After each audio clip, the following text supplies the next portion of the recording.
A lot of people feel sorry for Maria, thinking that her life must be sad because she's missing, her limbs and can't do as much as other people. But she is just the happiest girl.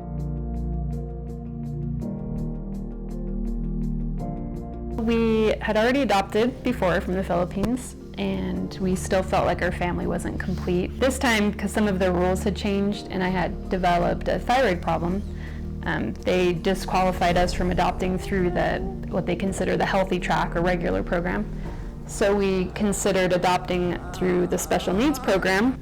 The second time through was easier. Since we knew the process and the process hadn't really changed, it took us about 2 months to get our paperwork turned in when we adopted Maria. It's a lot of work, but if you do your research, it makes it a lot easier. If you know people that have done it, it makes it quite a bit easier because you can always ask them. We signed up for their email list. We read the description before we saw the picture of a little girl that was born without arms or legs. And at first we were thinking, oh, this would be really challenging. I don't know if we could do this.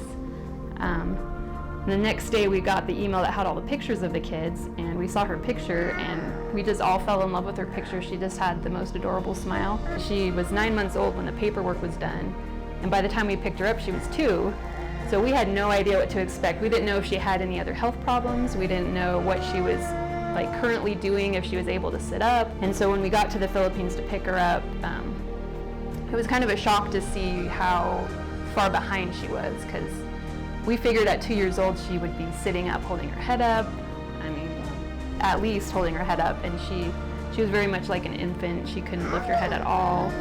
And we didn't know at 2 years old if she'd be able to regain that strength. Research a lot before you bring them home, because with international adoption especially, you have a lot of time before you bring them home.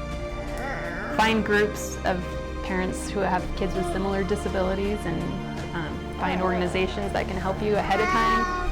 So then when you bring them home, you have resources to go to when you have questions. Like, Maria gets really hot, and we didn't realize that kids with limb differences get really hot.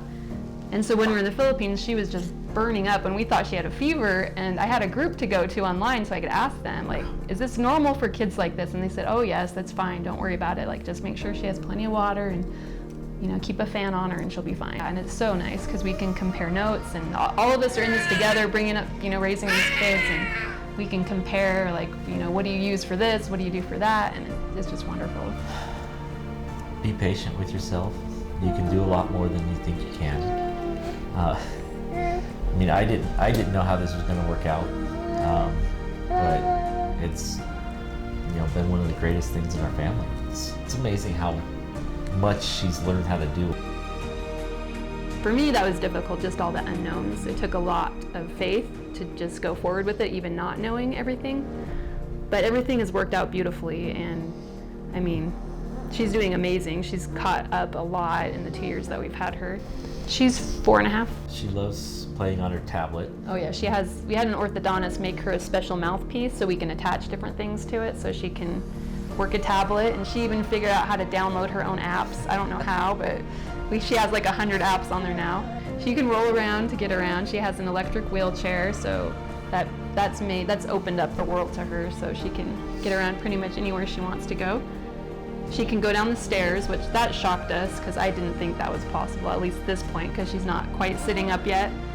But we put her at the top of the stairs, and she just kind of scooted down on her back and made it all the way down to the bottom. Our kids hadn't really been around a lot of special needs kids before, so for them, I think it's helped them to be a lot more empathetic, a lot more to just reach out and be friends with more different types of people. I think it's helped me to see that we can be so much happier with less. I think it's kind of taught all of us to not be sad by the things we're lacking.